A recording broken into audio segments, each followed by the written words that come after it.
जिनको engineering drawing में सिर्फ पास होना है वो इस वीडियो से दूर रहे। और जिनको इंजीनियरिंग ड्राइंग के पेपर में आउट ऑफ मार्क लेना है, पूरे मार्क लेना है या फिर मैक्सिमम मार्क लेना है, वही लोग इस वीडियो को पूरा देखें और अंत तक देखें। दोस्तों, इस ड्राइंग के क्लास में आपका स्वागत है। आपके लिए हम ऐसे ही 4 ड्राइंग क्लास लेने वाले हैं जिसमें हम पूरा का पूरा क्वेश्चन पेपर आपके लिए सॉल्व कैसे किया जाता है वो आपके सामने ही करके देंगे। तो दोस्तों, अगर आप नए हो, हमारे चैनल को अभी तक सब्सक्राइब नहीं किया तो अभी सब्सक्राइब, लाइक और शेयर करना ना भूलेगा। और नए वीडियो के नोटिफिकेशन के लिए बेल आइकन पर क्लिक जरूर कीजिएगा, क्योंकि आने वाले समय में ऐसे ही और 3 क्वेश्चन पेपर हम आपके लिए लेके आएंगे। दोस्तों, हमेशा आप लोगों की एक शिकायत रहती है कि मैंने तो ड्राइंग का पेपर सॉल्व किया है, अच्छी तरह से किया है, लेकिन मैं फेल हो गया या फिर मार्क क्यों कम पड़ गए। तो हम आपकी मदद करना चाहते हैं। आपको आउट ऑफ मार्क कैसे ले, इसकी कुछ छोटे छोटे टिप्स बताने वाले हैं बीच बीच में। तो आप इस वीडियो को स्किप ना करें और पूरा का पूरा वीडियो अंत तक ज़रूर देखें। और ये जो क्वेश्चन पेपर है ये आप घर में सॉल्व करके देखें और आप अपने टीचर से भी चेक करवा लीजिएगा। जिससे आपकी कुछ गलती हो गई तो आप को ज़रूर बताएंगे। तो दोस्तों, मार्क कैसे डिस्ट्रीब्यूट किया जाता है वो भी हम आपको बताएंगे। और इसमें एनिमेशन और कलर कोड के माध्यम से व्यू कैसे मूव करते हैं और कैसे देखा जा सकता है ये भी आपको हम बताने वाले हैं। तो इस तरह से हमारा एक पहला क्वेश्चन पेपर है। ऐसे ही 4 सेट लेके आने वाले हैं, तो उसमें से पहला है। तो इसमें कुल क्वेश्चन जो है 3 क्वेश्चन है। उसमें से पहला जो क्वेश्चन है वो इस तरह से है, draw free hand sketch, snap head, rivet और जीव हेड की। यह आपको निकालने 10 अंक का ये क्वेश्चन है। इसमें आपको फ्री हैंड स्केच निकालना है, स्नैपहेड, रिवेट का और जीव हेड की का। अगला क्वेश्चन है, draw the following two view of square nut and bolt D 30 mm। आपको डी की वैल्यू 30 mm निकाल लेकर इस व्यू को निकालने हैं, दोनों व्यू को निकालने हैं। यह हमारा दूसरा क्वेश्चन है। और तीसरा जो क्वेश्चन है वो है, complete the missing view of the object below. इसमें आपको जो साइड व्यू मिसिंग है वो आपको निकालना है। इस तरह से ये 3 क्वेश्चन है जो 50 मार्क के हैं। इसमें से आपको पूरे के पूरे आउट ऑफ मार्क कैसे ले अभी हम बताने वाले हैं। और आप क्या क्या मिस्टेक करते हो वो भी हम बताने वाले हैं। तो ज़रूर देखिएगा, बहुत ही इंटरेस्टफुल ये वीडियो है। तो मार्क कैसे डिस्ट्रीब्यूट किया जाता है वो हम दिखाएंगे अभी। तो सबसे पहले जो मार्क डिस्ट्रीब्यूट होते हैं ड्राइंग के व्यू के लिए वो इस तरह से होते हैं। जैसे कि आप 20 मार्क का एक सवाल है तो उसमें कैसे कैसे मार्क दिया जाता है वो हम अब आपको बताएंगे। आप ज़रूर देखिएगा ये और समझिएगा। जो टॉप व्यू होता है उसको इस तरह से मार्क डिस्ट्रीब्यूट करते हैं, टॉप व्यू, फ्रंट व्यू और साइड व्यू। इस तरह से आपको ये मार्क देंगे। कुल 12 अंक उसमें चले गए हैं। इसमें भी आपको पूरे अंक कभी नहीं मिलेंगे। अगर आप कुछ छोड़ देते हो या गलत होते हो तो इसमें भी आपके मार्क कटने वाले हैं। इसीलिए इसमें हिडन लाइन होती है, सेंटर लाइन, कुछ लाइन मिसिंग होती है, तो आपके मार्क जरूर कटेंगे। अगर आप सब कुछ बराबर निकालते हो ठीक तरह से तो आपको ये पूरे मार्क मिलने वाले हैं। दोस्तों, इसके बाद देखते हैं अगला, डायमेंशन। आप हमेशा डायमेंशन लिखा कीजिएगा। आप डायमेंशन नहीं लिखते और व्यू निकल के चले जाते हो उसमें से भी आपके मार्क कट जाते हैं, क्योंकि चेक करने वाले को तो डायमेंशन चाहिए। उसके बाद डायमेंशन मेथड। डायमेंशन लिखने के लिए आपने कौन सी मेथड का उपयोग किया है वो भी जानना बेहद ज़रूरी है। अगर आप गलत मेथड यूज करते हो या मिक्स करते हो, जैसे अलाइन सिस्टम और यूनिडायरेक्शनल सिस्टम दोनों को मिक्स करते हो, तो वो गलत है। ड्राइंग में हमेशा एक बात ध्यान में रखिएगा कि कोई भी एक मेथड आप डायमेंशन देने के लिए यूज कीजिएगा। अगला है सिंबल। अक्सर ये देखा जाता है कि बहुत सारे लोग सिंबल नहीं निकालते तो उसके भी मार्क कट जाते हैं, क्योंकि ड्राइंग में सिंबल देना बहुत ज़रूरी है। थर्ड एंगल सिंबल हो या फर्स्ट एंगल सिंबल, जो भी है आपके ड्राइंग के हिसाब से वो आपको निकालना होता है। उसके बाद आती है स्केल। ये भी आप लिखते नहीं हो तो स्केल लिखना बेहद ज़रूरी है। उसके भी मार्क आपके कट जाते हैं, इसीलिए आपको स्केल लिखना ही चाहिए। उसके बाद लाइन। आप जो लाइन निकालते हो कैसे है, उसकी थिकनेस क्या होती है, सेंटर लाइन है, हैचिंग लाइन है, कंट्रक्शन लाइन है, एक्सटेंशन लाइन है, हिडन लाइन है, या ऑब्जेक्ट लाइन है, उसको आपको बराबर ठीक तरह से निकालना है। हर एक लाइन की एक थिकनेस होती है, उस हिसाब से आपको निकालना है। जैसे ऑब्जेक्ट लाइन होती है, उसकी 0.5 mm थिकनेस होती है, तो हमेशा वो मोटी रहनी चाहिए।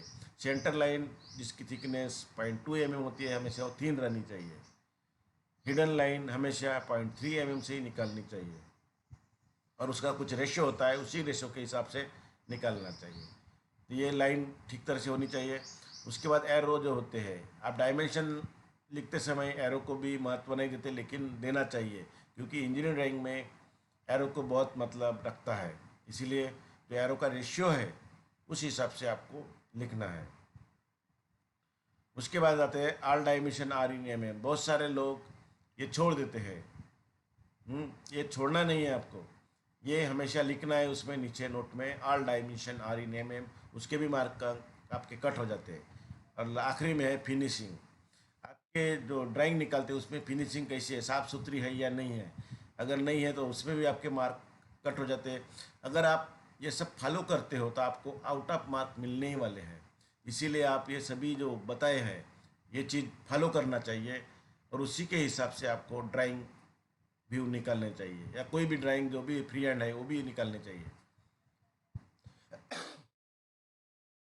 देखते हैं पहला सवाल।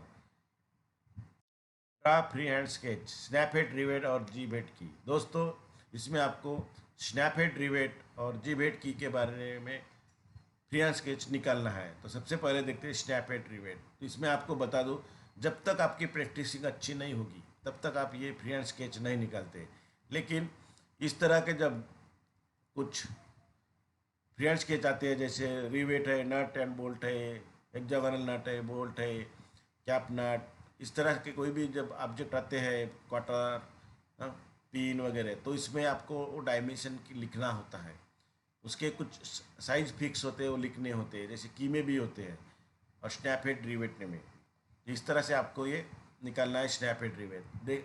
दोस्तों, आप यहाँ देख सकते हो हर एक डायमेंशन दिया है, तो आपको एक कोई भी डायमेंशन मान के आपको ये निकालना है। जैसे आप 20 mm, 30 mm या 40 mm डी लेके आप ये सब निकालना चाहिए, और उसमें ए 1.75 डी, उसके मतलब ये उसको ये वैल्यू रख के आपको निकाल के इस तरफ से ड्राइंग निकालनी चाहिए।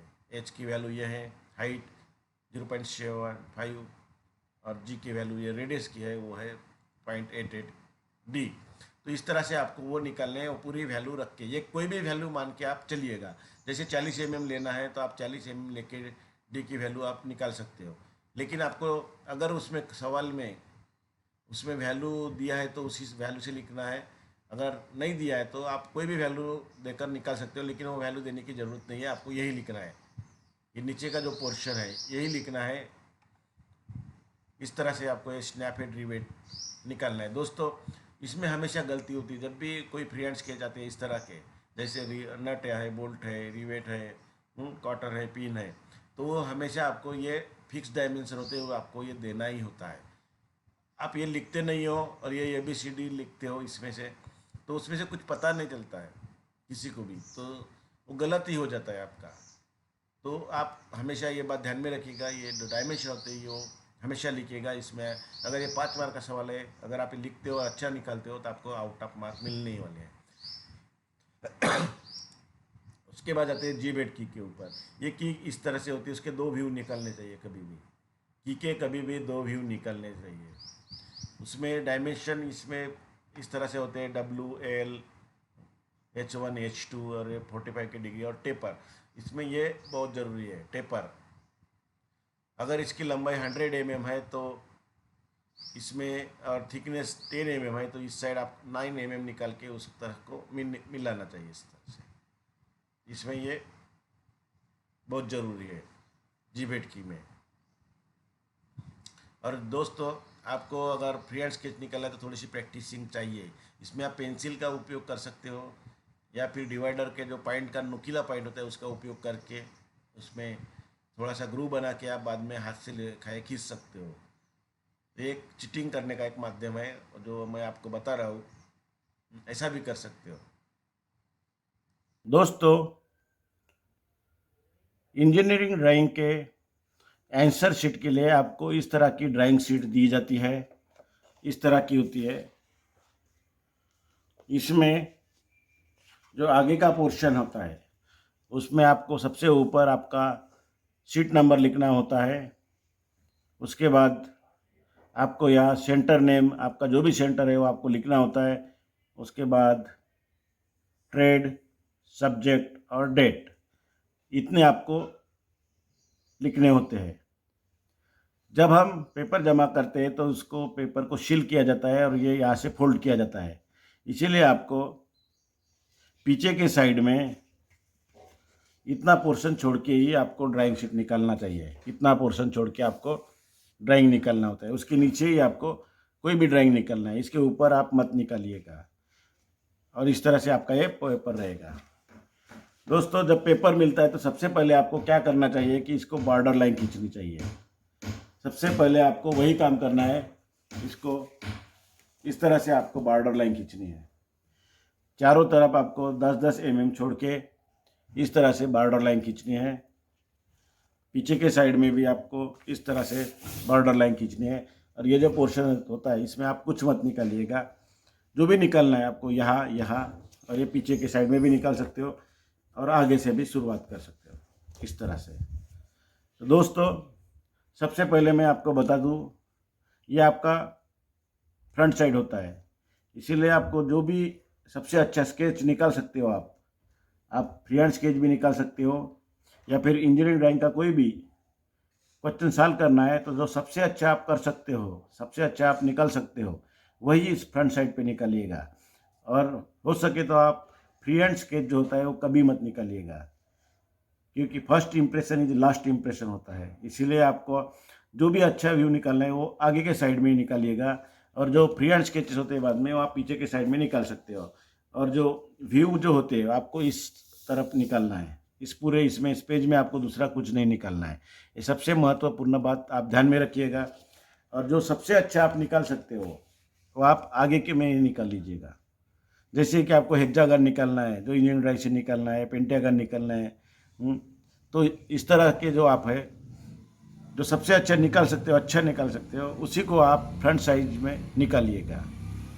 दोस्तों, हमारा जो क्वेश्चन था वो इस तरह से का था। क्वेश्चन पेपर पहला जो क्वेश्चन था, draw free hand sketches snap head, rivet और जीवेट की। और दूसरा जो था, draw the following up to view square nut and bolt D = 30 mm। आपको D 30 mm लेके आपको ये सब निकालने हैं। और तीसरा क्वेश्चन था आपका, complete the missing view of the object below.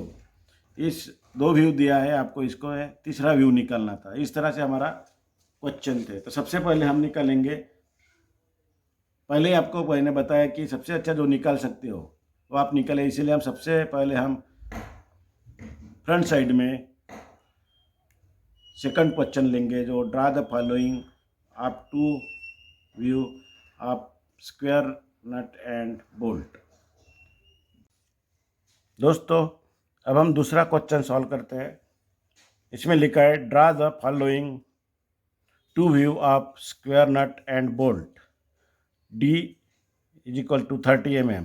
आपको D की वैल्यू 30 mm लेना है। उसके हिसाब से आपको ये ड्राइंग दोबारा निकालना है। तो उसके लिए सबसे पहले आप क्या करेंगे, सबसे पहले एक ही काम करने का, ये जो मेजरमेंट होते हैं आपके, इसको सर्कल मार के आप जो 1.5 है D, तो उसमें D में 30 की वैल्यू रख के आप वो जो वैल्यू आती है, आंसर आता है, वो रखिएगा। जैसे यहाँ 1.5 का मतलब है, D का मतलब है 45 mm, आप वो लिख लीजिएगा।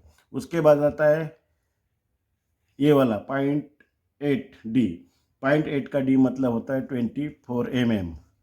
2D का मतलब होता है 60 mm और D का मतलब होता है 30 mm। और यहाँ भी आपको वो निकालना है 24 mm।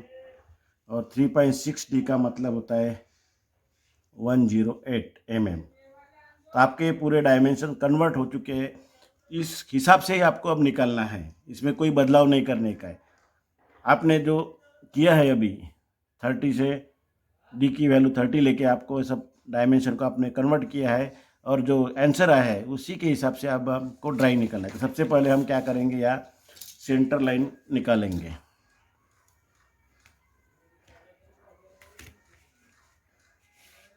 सबसे पहले आपको एक सेंटर लाइन निकालना है, क्योंकि ये नट एंड बोल्ट का है।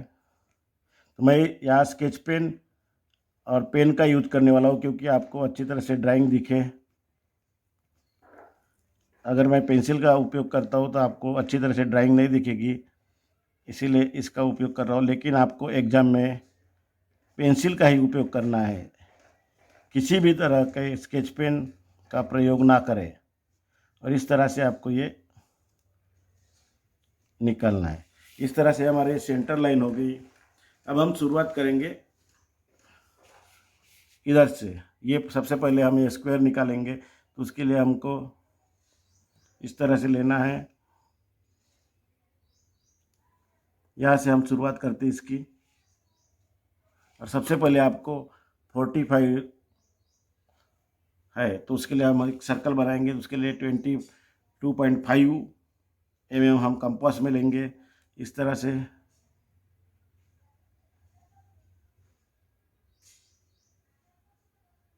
आपको कंपास में लेना है। और एक यहाँ से आपको एक सर्कल निकालना है। इस तरह से आपको ये निकालना है। उसके बाद क्या करना है आपको, ये जो छोटा है, तो छोटे जो ये है सर्कल, तो उसका जो डायमेंशन होता है वो होता है 30D। तो आपको वो 30 निकालना है। तो इसके लिए आपको यहाँ 15 लेना है और उसका एक सर्कल निकालना है।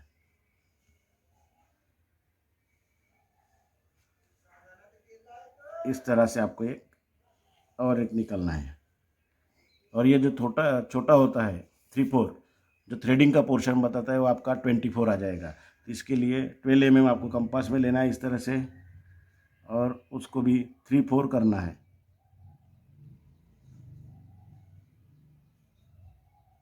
इस तरह से अब इसको हम 90 डिग्री में रेखा खींच लेंगे। इस तरह से आपको खींचना है। ये आपके सामने ही बना रहे अभी और पूरा दिखा रहे, आपको भी इस तरह से फॉलो करना है और निकालना है।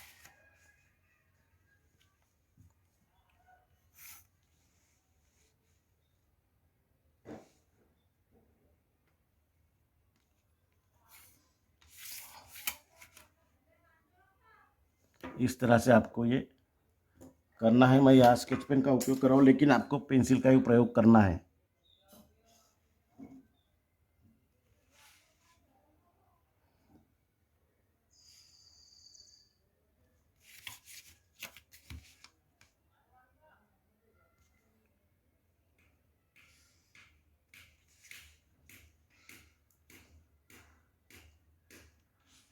इस तरह से आपका ये हो गया। उसके बाद निकालते हैं सेंटर लाइन।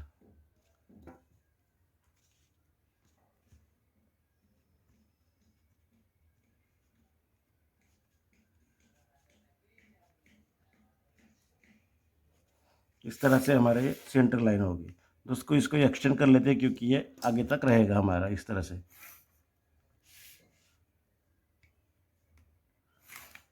से ये हमें एक्सटेंड करना है। उसके बाद हम क्या करेंगे, यहाँ से शुरुआत करेंगे इसकी। तो इसके लिए आपको यहाँ से 15 या 20 छोड़ लेते हैं, और उसके बाद इसकी शुरुआत करते हैं। उसके बाद आपका पॉइंट आता है 24। तो यहाँ से हम और एक 24 का पॉइंट लेके रखेंगे, ताकि जल्दी हो जाए। और इसके बाद आते हैं 24 के बाद 108।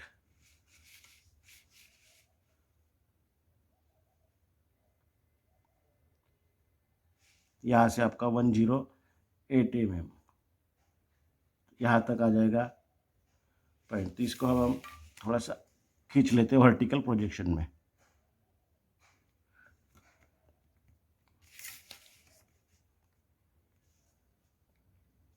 ये तो पूरी करनी है, इसलिए हम इसको पेन से ही कर लेते हैं।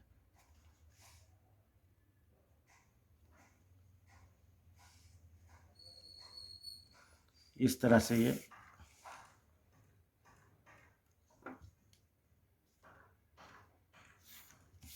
आ जाएंगे। दोस्तों अब इसको हम पूरा कर लेते हैं। सबसे पहले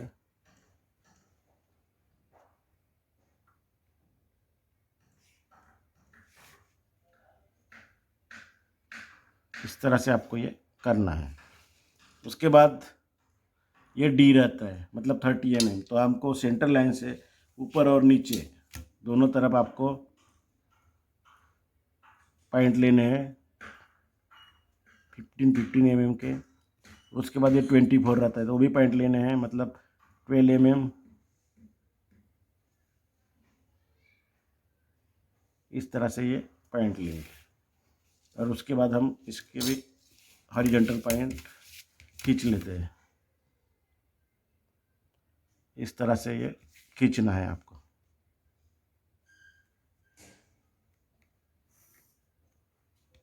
सॉरी ये यहाँ से हो गया, इसको मिटा लेते हैं, थोड़ा सा जंप हो गया था। इस तरह से निकलने हैं।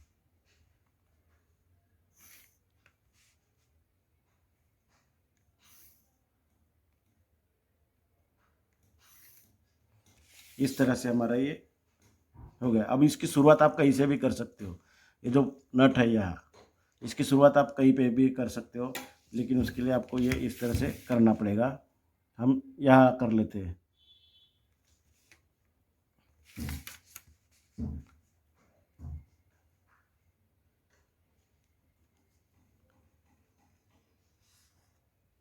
और उसके बाद आपको लेना है 30 mm। इस तरह से 30 mm।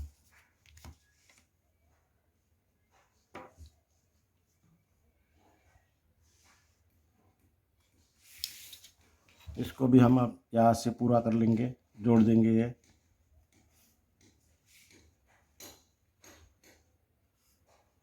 इस तरह से जोड़ना है।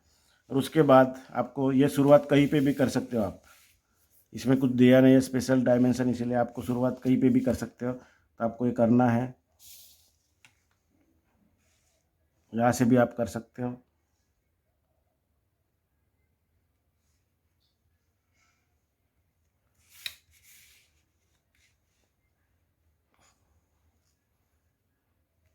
इस तरह से हमारी ये शुरुआत हो गई। अब इसको हम जोड़ लेते हैं। पहले सबसे पहले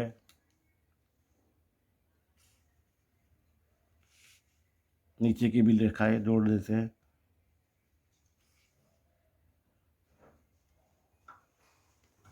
अब हमारा ये 108 है, यहाँ तक हमारा आने का है। तो इसके पहले हम ये कर लेते हैं रेडियस। तो आपको रेडियस के लिए आपको 60 mm लेना है। तो आपको कंपास में डिस्टेंस लेना है 60 mm। इस तरह से आपको लेना है और ये बाद में ये चॉप लगाना है। तो ये लगाते समय आपको ये करना है, सबसे पहले ये वाला सेट कर लीजिएगा इधर पेंसिल वाला पॉइंट सेंटर पे, और उसके बाद ये आप इस तरह से चाप लगा लीजिएगा। इस तरह से आपको करना है। इधर का भी आपको इस तरह से ही करना है। सबसे पहले इस तरह से आपको ये करना हो गया। और इसके बाद अब हम निकालते हैं इधर आखिरी का पोर्शन। तो आखिरी का पोर्शन में कोई डायमेंशन नहीं दिया है, तो आप अपने मन के हिसाब से हम निकाल सकते हो। इसके लिए सबसे पहले हम स्क्वायर सेट करते हैं। इस तरह से आपको भी करना है।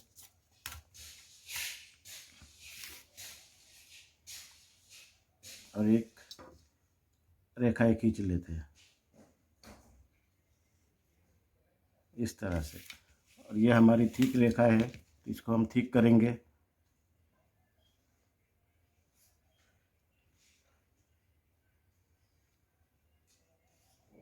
इस तरह से। और जो ये थ्रेडिंग की रेखा है वो थोड़ी सी ये दिया गया है, उसमें थोड़ी सी फेंट दिखाए गए, तो उसको हम छोटे पेन से निकालेंगे इस तरह से।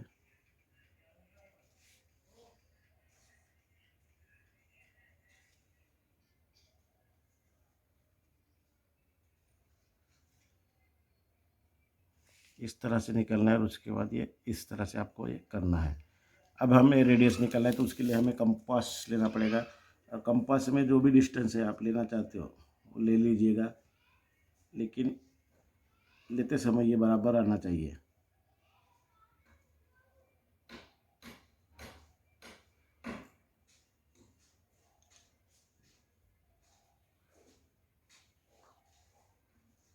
इस तरह से हमारा ये निकाल के हो गया। अभी ये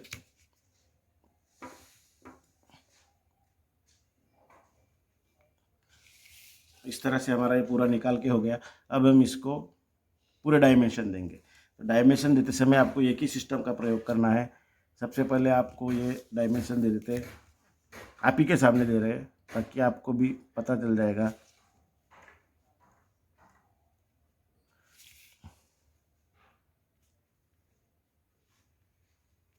इस तरह से आपको ये डायमेंशन देना है।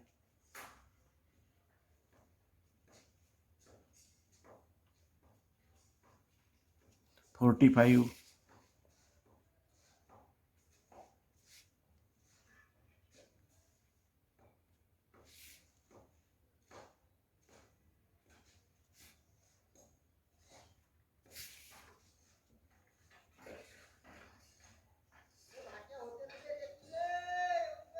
इस तरह से।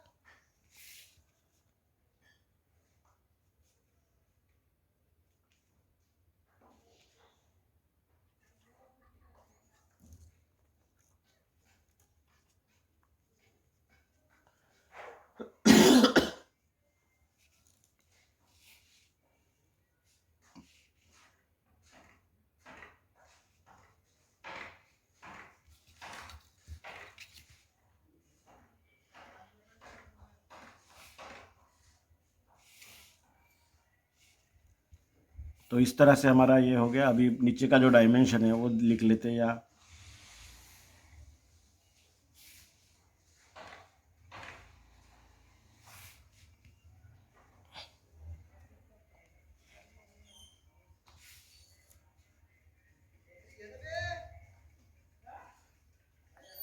108 mm। उसके बाद ये दो डायमेंशन है, ये भी लिख लेते हैं।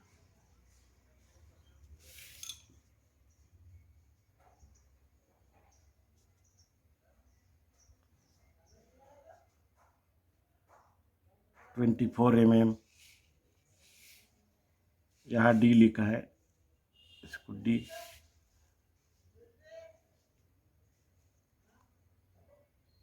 (30 mm), और जहाँ से हमने ये रेडियस खींची थी 2D, उसको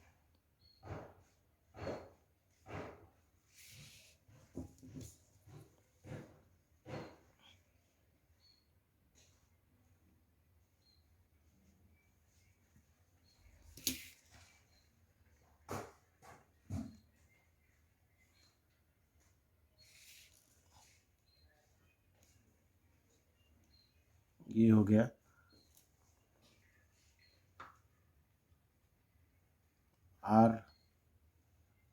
(60 mm). तो इस तरह से हमारे ये पूरे हो गए। अभी हम बाकी के जो अननेसेसरी रेखा है वो आपको मिटा देना है। इस तरह से आपको ये पूरी ड्राइंग करनी है। दोस्तों बहुत ईजी है। इस तरह से के जब ड्राइंग आते हैं जिसमें एज इट इज निकालना होता है, बहुत ईजी होता है। सिर्फ उसमें एक फ़र्क होता है कि आपको ये जो डायमेंशन दिए होते हैं वो आपको कन्वर्ट करने होते हैं, और कन्वर्ट करने के बाद आपको इस तरह से वो निकालना होता है। इसके बाद आपको इसको नेम देना है, स्क्वायर नट एंड बोल्ट, यहाँ लिखना है। इस तरह से ये आपका ये पहला मतलब दूसरा आंसर हो गया है। अब हम अगले सवाल की तरफ बढ़ते हैं। दोस्तों अगला क्वेश्चन है, तीसरा question, complete the missing view of the object below. इसमें आपको टॉप व्यू और फ्रंट व्यू दिया गया है, उसका आपको साइड व्यू निकालना है। इसमें कोई आइसोमेट्रिक व्यू दिया गया नहीं है, इसीलिए आपको आइसोमेट्रिक व्यू बनाना है, लेकिन वो कंपलसरी नहीं है। लेकिन आपको अच्छी तरह से निकालना है, पूरे मार्क लेना है, तो आपको आइसोमेट्रिक व्यू बनाना चाहिए। उससे पता चल जाता है कि आपकी गलती कहाँ है। ये सब हम आपको एनिमेशन और कलर कोड के माध्यम से अगले सेगमेंट में जब दिखाएंगे तब बताएंगे कि आइसोमेट्रिक व्यू कैसे निकालते हैं करके। तो दोस्तों इसमें आपको टॉप व्यू और फ्रंट व्यू दिया गया है, उसका साइड व्यू निकालना है। तो मैं हमेशा बात करता हूँ सेंटर अरेंजमेंट की, तो आज मैं आपको आप ही के सामने अभी बता रहा हूँ कि सेंटर अरेंजमेंट कैसे करते हैं और कैसे निकालते हैं और कितना टाइम लेते हैं और उसमें क्या क्या लेंथ और ये लेना पड़ता है। तो दोस्तों ये जो ड्राइंग है, ड्राइंग शीट बड़ी है इसमें और आपको अच्छी तरह से दिखना चाहिए, इसीलिए मैं सभी जो मेजरमेंट है वो डबल का ले रहा हूँ। आपको वो मेजरमेंट सिंगल लेना है या फिर डबल भी ले सकते हो आप, लेकिन उस वक्त आपको स्केल लिखना बहुत ज़रूरी होता है। अगर आप स्केल बराबर नहीं लिखोगे तो फिर आपका वो गलत हो जाएगा। तो सबसे पहले पोजीशन जो होती है इस तरह से होती है, ये हमारा एक्स एक्सिस है और इसके नीचे हमारे ये जहाँ से शुरुआत करते हैं इस तरह से रहता है। तो हमारा जो टॉप व्यू इधर है, फ्रंट व्यू इधर है और साइड व्यू इस साइड आता है। तो सबसे पहले क्या करना पड़ेगा हमें, फ्रंट व्यू इस साइड आता है तो फ्रंट व्यू की कुल लंबाई लेना पड़ेगा जो कि 60 mm है। तो मैं डबल ले रहा हूँ इसीलिए 120 mm। फिर एक्स वाई का जो डिस्टेंस होता है वो 20 mm, side view 25 mm, side view जिस तरफ रहता है वो 25 mm और साइड व्यू। दोस्तों इसमें साइड व्यू दिया गया नहीं है। अब आपको साइड व्यू की लंबाई कैसे पता चलेगी, तो उसके लिए एक तरीका होता है, जो टॉप व्यू की हाइट होती है, जो टॉप व्यू की हाइट होती है वो साइड व्यू की लंबाई होती है। जो टॉप व्यू की हाइट होती है वो साइड व्यू की लंबाई होती है।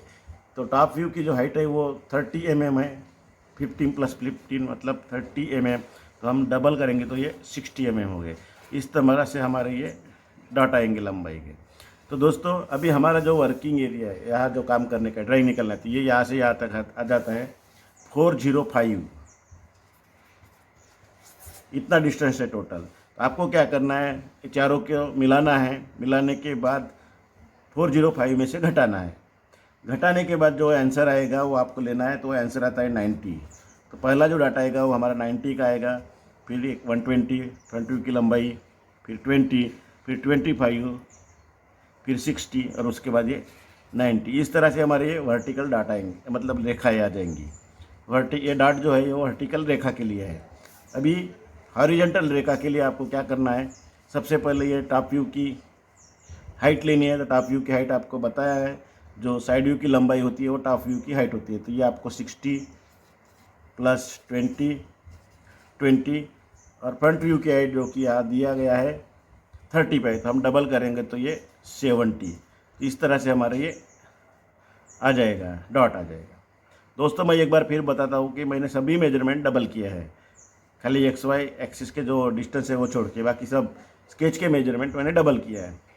तो इस तरह से आ जाएंगे। तो हमारा जो ये है यहाँ से लेकर यहाँ तक वो टोटल डिस्टेंस आता है 270 mm। ये 270 mm है। तो 270 mm के लिए आपको क्या करना पड़ेगा, ये चारों को मिलाना पड़ेगा, 1 2 3 4, चारों को मिलाने के बाद आपको यहाँ से घटाना है। घटाने के बाद जो आंसर आता है वो आता है 50, मतलब 50 mm डाट आपको इस रेखा से इधर लगाना है। उसके बाद 60, फिर 20, 20, 70, इस तरह से ये 50। तो इस तरह से ये हमारे डॉट रहेंगे और इसका जो फ़ायदा होगा, आपकी बिल्कुल ड्राइंग बिल्कुल सेंटर में आ जाएगी। टोटली ड्राइंग जो है आपकी बिल्कुल सेंटर में आ जाएगी। दोस्तों सबसे पहले हम लेंथ के डाट लगाते हैं। तो सबसे पहले हम लेंगे 90 mm, इस तरह से हम 90 mm लेंगे। उसके बाद 120 mm ये वाला डिस्टेंस, उसके बाद 20 mm और बाद में 25 mm और उसके बाद 60 mm। इस तरह से ये हमारे लंबा लेंथ के डाट हो गए और ये बचा हुआ जो डिस्टेंस है वो 90 mm। इस तरह से हमारे हो गए। अब वर्टिकल डॉट देखते हैं। वर्टिकल डॉट इस तरह से है, पहला जो सबसे है वो हमारा 50 mm, इस तरह से 50 mm,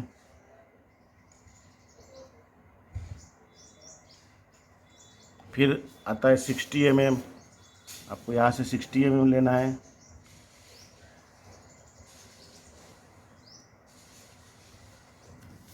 फिर आता है 20 mm, और उसके बाद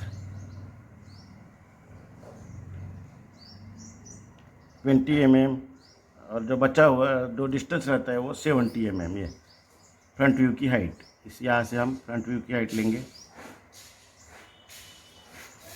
दोस्तों अब इस सभी पॉइंट को हम जोड़ते हैं। तो जोड़ने के लिए आपको इस तरह से सबसे पहले लगाना पड़ेगा। सेट्स करिए, इस तरह से सेट्स कर लीजिए। एक ऊपर के रेफरेंस लाइन लेके या नीचे भी लेके सकते हो। इस तरह से आपको ये करना है और उसके बाद आपको ये लाइन खींचनी है इस तरह से।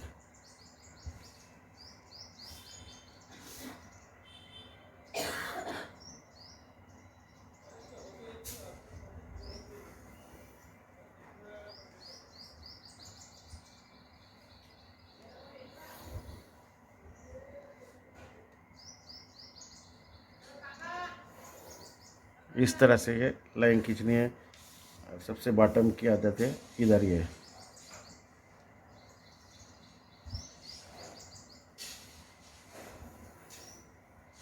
इस तरह से हमारे हॉरिजॉन्टल डॉट हो गए। अब हम वर्टिकल करेंगे डॉट्स, तो उसके लिए आपको ये सेट करना पड़ेगा इस तरह से।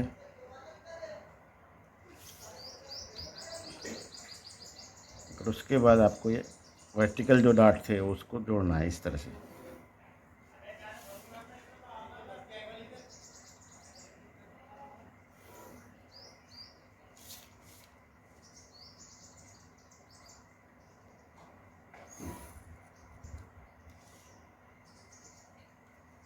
जो डॉट लिए है उससे बिल्कुल आपको रेखाएं खींचनी है इस तरह से।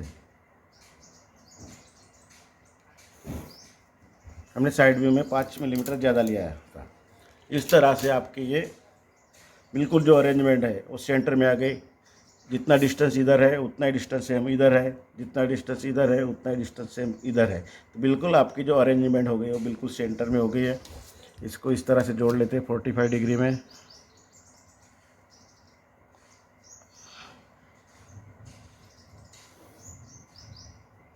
दोस्तों अब हम ड्राइंग निकालना चालू कर देंगे। तो उसके लिए आपको ये स्केच है। तो सबसे पहले ये डॉट लेते हैं।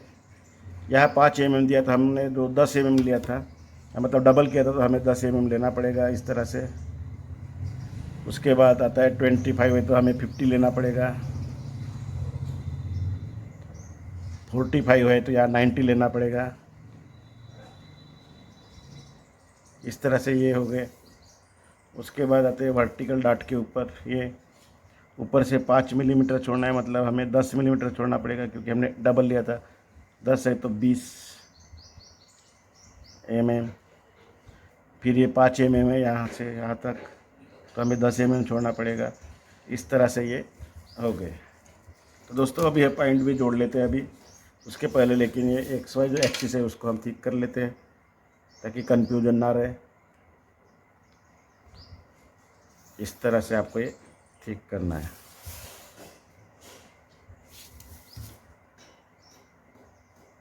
मैं स्केच पेन का प्रयोग कर रहा हूँ, लेकिन आपको स्केच पेन का प्रयोग नहीं करना है। आपको जो भी ड्राइंग निकालनी है, इंजीनियरिंग ड्राइंग, वो खाली पेंसिल से ही निकालनी है। ये बात आप ध्यान में रखिएगा। उसके बाद ये पॉइंट जोड़ लेते हैं। अभी हमने इस तरह से सेट कर दिया है। अभी प्रोजेक्शन लाइन खींच लेंगे।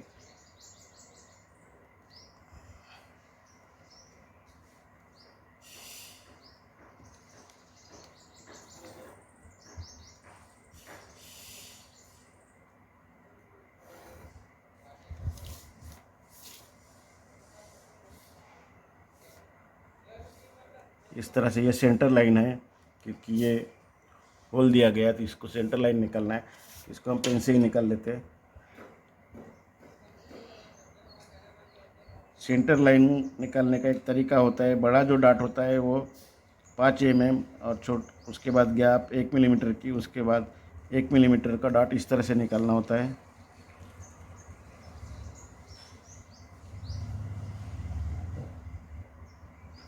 इस तरह से ये सेंटर लाइन हो गई आपकी।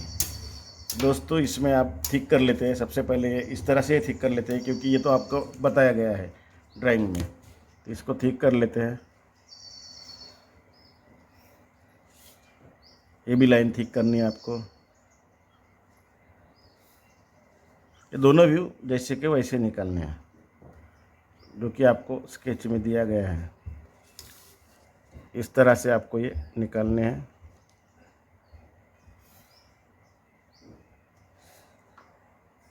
स्केच पेन का प्रयोग इसलिए कर रहा हूँ क्योंकि आपको वो अच्छी तरह से ड्राइंग दिखे।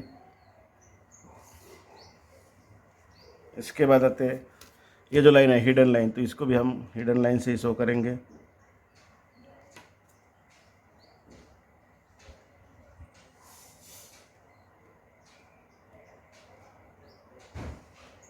इसका भी एक रेशियो होता है, 3 मिलीमीटर का डाट रहता है और 1 मिलीमीटर की गैप रहती है। इस तरह से ये हिडन लाइन हो गई। अब दोस्तों इसको हॉरिजॉन्टल जो लाइन है वो भी खींच लेते हैं।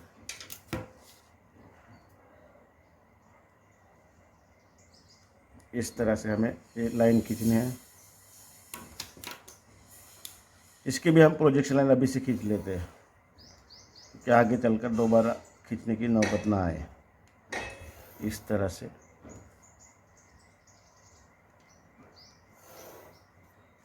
तो दोस्तों ये इस तरह से बताया गया है। ये यहाँ तक है आपका। सबसे पहले ये निकाल लेते हैं इस तरह से।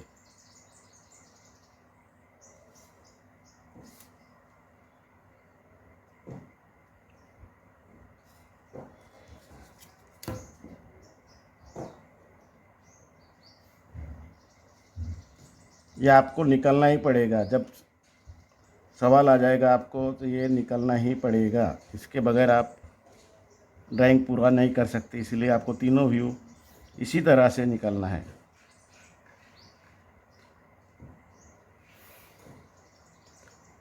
इस तरह से आपके हो गए फ्रंट व्यू। अब हम इसका एक जो होल है ये होल निकाल लेते हैं।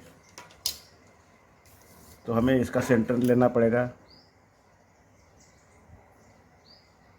30 mm।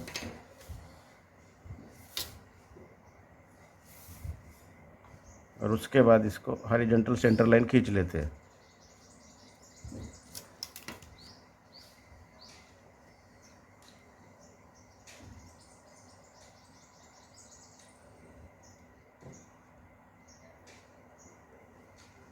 इस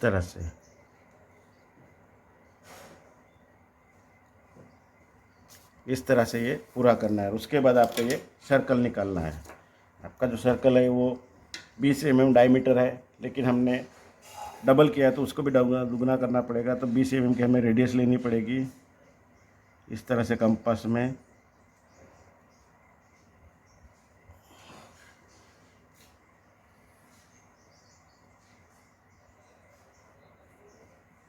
और इस तरह से हमें ये निकालना पड़ेगा। उसके बाद इसके जो प्रोजेक्शन लाइन वो भी खींच लेते हैं।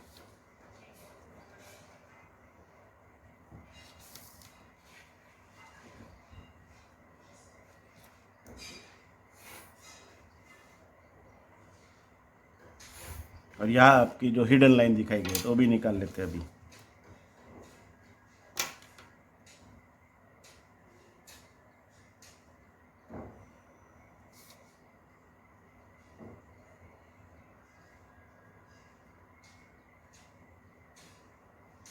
इस तरह से आपका ये दोनों व्यू ड्राइंग में दिखाए गए हैं। इस तरह से आपके ये दोनों व्यू ड्राइंग में दिखाए गए हैं। अब हमें तीसरा व्यू निकालना पड़ेगा। तो उसके लिए क्या करना पड़ेगा, हमने पहले से ये प्रोजेक्शन लाइन खींची है। आपको इस तरह से पूरे प्रोजेक्शन लाइन खींचना है। इसी तरह से पूरे प्रोजेक्शन लाइन खींचना है। अब ऊपर के नहीं खींचे तो भी आपको खींचना पड़ेगा। इस तरह से आपको ये 45 डिग्री तक लेके जाना पड़ेगा।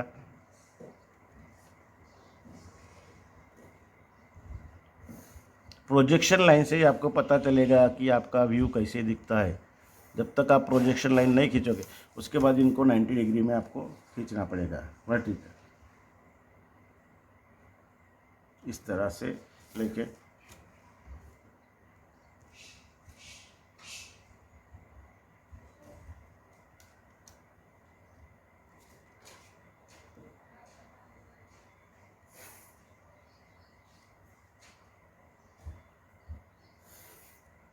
इस तरह से आ जाएगा आपकी ये, और ये आपकी सेंटर लाइन।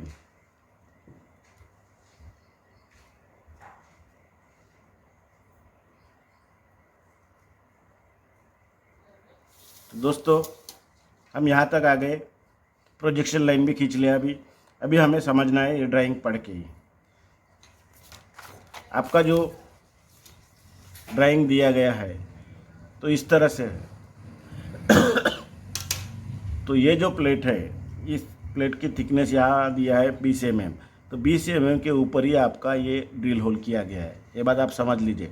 तो मतलब जब साइड से आप इस साइड से देखोगे तो आपको ये जो है ये बिल्कुल इस तरह से दिखेगी, इस तरह से आपकी ये दिखेगी, क्योंकि साइड से आप देखोगे तो ये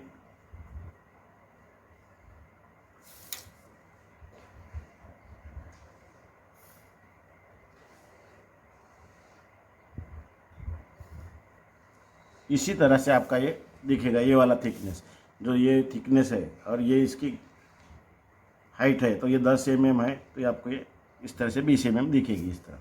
तो दोस्तों ये हो गया, और इसी के ऊपर ड्रिल है। ये जो होल बनाया गया है इसी के ऊपर बनाया गया है। यहाँ आप देख सकते हैं हिडन लाइन से उसकी थिकनेस इतनी है, तो आपको ये हिडन लाइन भी यही निकालनी पड़ेगी। इस तरह से हिडन लाइन जो है होल की, इस तरह से आपको यही निकालनी पड़ेगी, क्योंकि जो होल है वो इसी थिकनेस के ऊपर बना है, इसी ब्लॉक के ऊपर बना है। इस तरह से आपका ये ब्लॉक आ गया, मतलब ये हो गया यहाँ तक साल। अब दोस्तों जब इधर से देखते हैं तो ये बिल्कुल, इधर से देखेंगे तो ये बिल्कुल आपको इस तरह से स्क्वायर ब्लॉक दिखेगा, क्योंकि इसकी लंबाई भी इतनी है 60 mm। तो आपको ये भी पूरा का पूरा ब्लॉक दिखेगा इस तरफ से। अगर आप देखने जाओ इस तरह से आपका ये पूरा का पूरा ब्लॉक दिखेगा।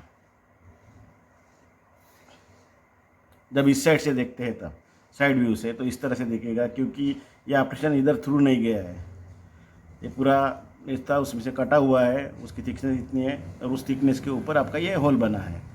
तो इस तरह से आपका दिखेगा। तो दोस्तों इधर से जब देखते हो साइड व्यू से, तो ये जो स्लॉट बना है ये स्लॉट आपको दिखेगा नहीं। जब इस साइड से खड़े हो जाओगे और देखोगे तो दिखेगा नहीं, आपको ये वाली थिकनेस दिखेगी जो इतनी है।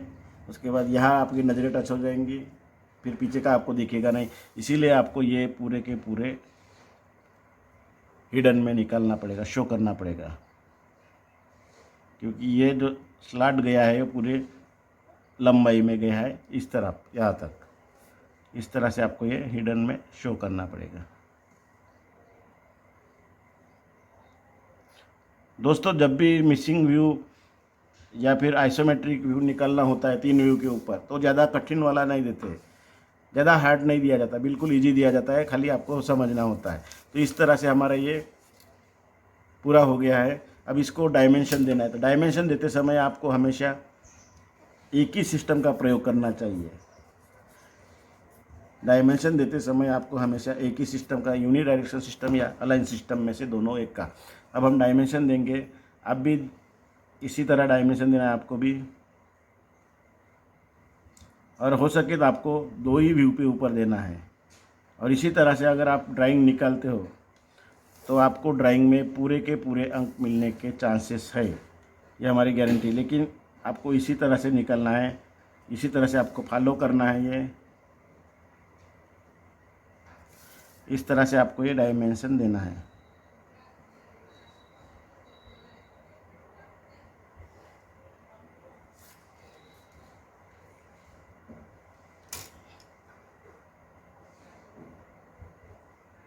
अब मैंने आपको एक बात बता दूँ, याद दिला दूँ, मैंने ये डायमेंशन पूरे डबल लिए थे, दोगुना करके लिए थे, लेकिन लिखते समय मुझे वही लिखना पड़ेगा जो एक्चुअल है। इसमें 60 लिखना पड़ेगा मुझे, और इसमें 5 लिखना पड़ेगा हमने, जबकि मैंने 10 mm लिया था। इस तरह से ये लेना है, इसी तरह से आपको ये रेखा के ऊपर ही डायमेंशन देना है, इस तरह से। उसके बाद आते हैं ये लंबाई।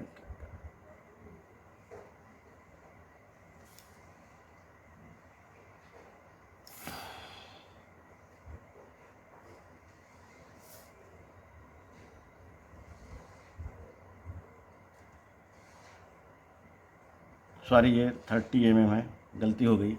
इस तरह से आपको ये डायमेंशन देना है। और हो सके तो आप 2 ही व्यू के ऊपर डायमेंशन दीजिएगा। तो इस तरह से आपको ये ड्राइंग बनाना है। उसके बाद आपको क्या करना है, इसमें top view, front view, side view इस तरह से लिखना है यहाँ। उसके बाद all dimension are in mm, फिर स्केल लिखना है और थर्ड एंगल का सिंबल निकालना है। ये बहुत महत्वपूर्ण है। Top view, front view, side view, उसके बाद all dimension are in mm, scale और थर्ड एंगल का सिंबल यहाँ निकालना बेहद ज़रूरी है। उस सभी के मार्क होते हैं। आप जो मेजरमेंट लिखते हो, कौन सी एक सिस्टम फॉलो करते हो, उसी के ऊपर भी मार्क होते हैं। ये बात ध्यान में रखिएगा। और ये लिखते समय आपको ये एरो सही तरह से निकालने होते हैं। इस तरह से उसका रेशियो होता है 3 मिलीमीटर लंबाई और 1 मिलीमीटर ऊंचाई, वो फॉलो करने हैं। और जो भी डायमेंशन लिखते हो ये 5 से 8 मिलीमीटर लिखना है, यहाँ से यहाँ तक 5 से 8 मिलीमीटर, और हो सके तो 8 मिलीमीटर लेना। लेकिन जो डिस्टेंस पहले इसमें रखता है वही डिस्टेंस सेम इसमें मेंटेन करना होता है इधर, इस तरह से। और कोई भी डायमेंशन आप ड्राइंग के अंदर मत निकालिएगा, बाहरी तरफ इस साइड निकाल ले, मतलब लिख सकते हो, यहाँ लिख सकते हो, इधर लिख सकते हो, इधर और इधर। और हो सके तो 2 ही व्यू के ऊपर आप डायमेंशन लिखिएगा, तीसरे व्यू के ऊपर लिखने की ज़रूरत नहीं है। तो दोस्तों, अब अगले सेगमेंट में इसी के एनिमेशन और कलर कोड के माध्यम से कैसे देखा जाता है अब हम देखेंगे। उसी में आपको सभी को ये जो बताया गया मैंने, all dimension, are in mm, scale, symbol, ये सब बताया गया है, तो आप ज़रूर देखिएगा आगे। हमारा तीसरा क्वेश्चन था complete the missing view of the object below. इसमें आपको 2 व्यू दिया गया है, आपको तीसरा व्यू निकालना है जो साइड व्यू है। दोस्तों, इस तरह के क्वेश्चन में आपको आइसोमेट्रिक व्यू दिया नहीं रहता, तो आपको अगर क्वेश्चन में लिखा है कि आइसोमेट्रिक व्यू भी निकालो, तब आपको ज़रूरत है कि आइसोमेट्रिक व्यू निकलना ही चाहिए। अगर नहीं है तो आप डायरेक्ट उसका तीसरा व्यू निकाल सकते हो, लेकिन आपको अच्छी तरह से ड्राइंग समझना चाहिए और उसमें कुछ मिस्टेक नहीं होनी चाहिए। इसीलिए आपको हमेशा आइसोमेट्रिक व्यू निकाल कर ही साइड व्यू या जो भी मिसिंग व्यू है वो निकालना चाहिए। तो आप 2 व्यू के ऊपर से भी आइसोमेट्रिक व्यू निकाल सकते हो। इसका जो वीडियो है अगले सेगमेंट में आपको कलर कोड और एनिमेशन के माध्यम से हम बताएंगे। तो इसका जो साइड व्यू है, साइड व्यू के लिए हम इस तरह से ऑब्जेक्ट निकालेंगे। यह हमारे 2 व्यू है। आपको जो व्यू निकालते हैं उसी तरह से आपको एक इसका कंस्ट्रक्शन करना है, एक्स वाई एक्सिस, और उसके डायमेंशन के हिसाब से निकालना है। इस तरह से हमने ये निकाला है। और आपको नीचे थर्ड एंगल का symbol, all dimension, are in mm और स्केल ये लिखना बेहद ज़रूरी है। मैंने यहाँ आपको बताया था, तो इस तरह से आपको ये निकालना बेहद ज़रूरी है। अगर ये नहीं निकलते तो आपके मार्क कट हो जाएंगे। और इसमें आप देख सकते हो कि hidden line, hatching line, object line, centre line कैसे निकले, वो भी आपको फॉलो करने हैं। तो हमारे 2 व्यू इस तरह से, टॉप व्यू और फ्रंट व्यू दिया था। इसका साइड व्यू निकलने के लिए सबसे पहले हम इसका आइसोमेट्रिक व्यू कैसा है वो देखते हैं। इसका आइसोमेट्रिक व्यू इस तरह का है।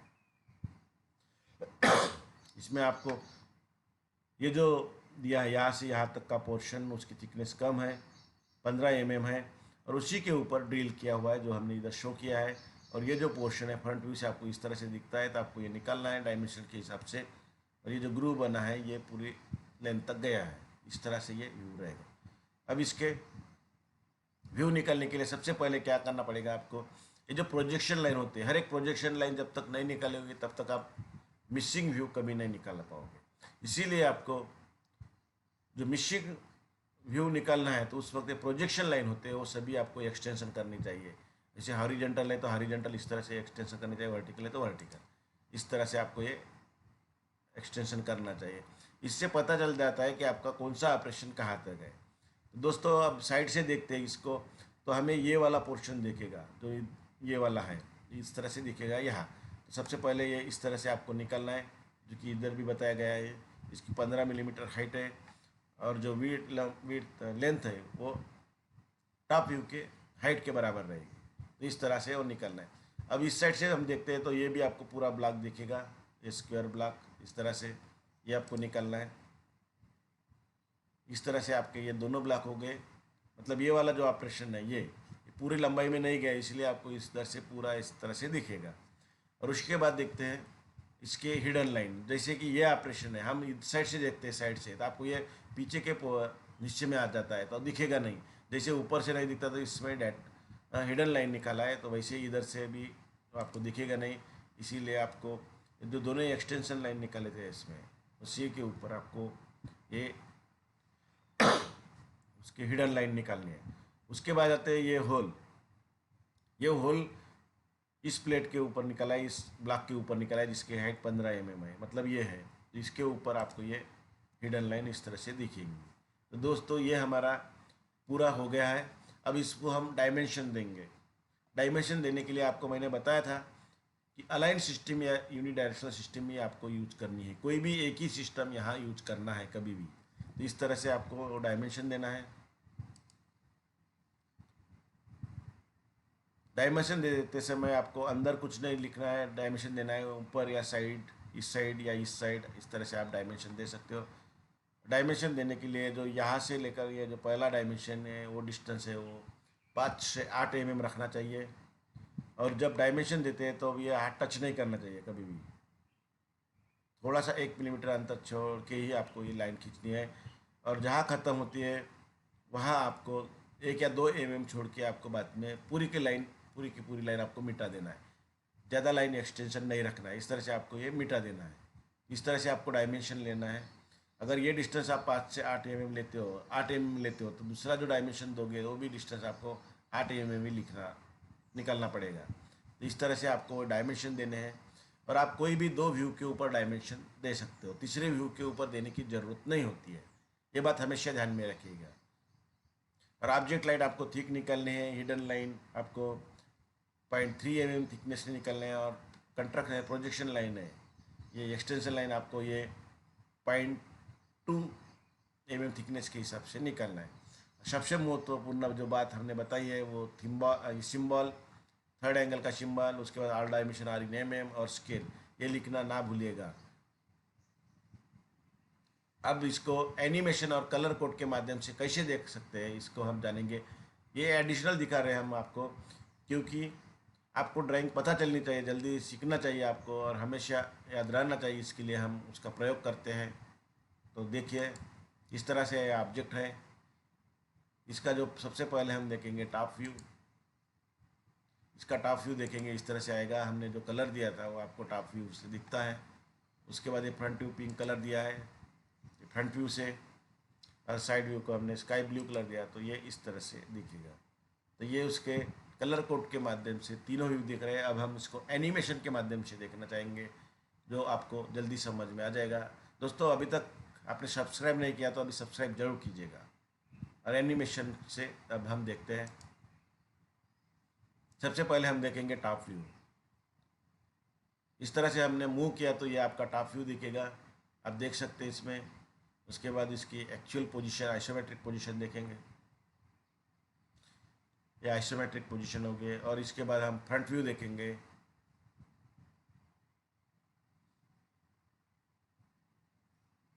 और एक्चुअल पोजीशन आइसोमेट्रिक की यहाँ पर हम देखेंगे। दोस्तों एनिमेशन से आपको बहुत जल्दी समझ में आ गया होगा कि कैसे मूव करते हैं।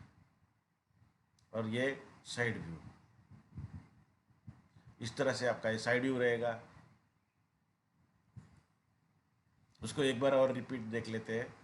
ये एक्चुअल पोजीशन आइसोमेट्रिक की, और एक बार उसके फ्रंट व्यू, टॉप व्यू और साइड व्यू देख लेते हैं। सबसे पहले टॉप व्यू, ये फ्रंट व्यू, और बाद में साइड व्यू। इस तरह से मूव करने के बाद आपको ये दिखने वाला है। और ये एक्चुअल पोजीशन। तो इस तरह से आपका ये पूरा हो गया। आने वाले समय में अब हम और 3 पेपर आपको शो करने वाले हैं और बताने वाले हैं। तो दोस्तों आपको जो ड्राइंग बताया गया है वो आप ज़रूर निकालिएगा। जब तक आप निकाल के प्रैक्टिस नहीं करोगे, ये सिर्फ 4 ड्राइंग निकालिएगा तो आपको ड्राइंग में आउट ऑफ मार्क जरूर मिलेंगे, ये हमारी गारंटी है। आपने हमारे चैनल को अभी तक सब्सक्राइब नहीं किया तो अभी सब्सक्राइब, लाइक और शेयर करना ना भूलिएगा। और दोस्तों ये वीडियो अपने तक ही सीमित ना रखिएगा, इसको शेयर जरूर कीजिएगा, आपके दोस्त का भी फायदा हो जाएगा इससे। Thank you.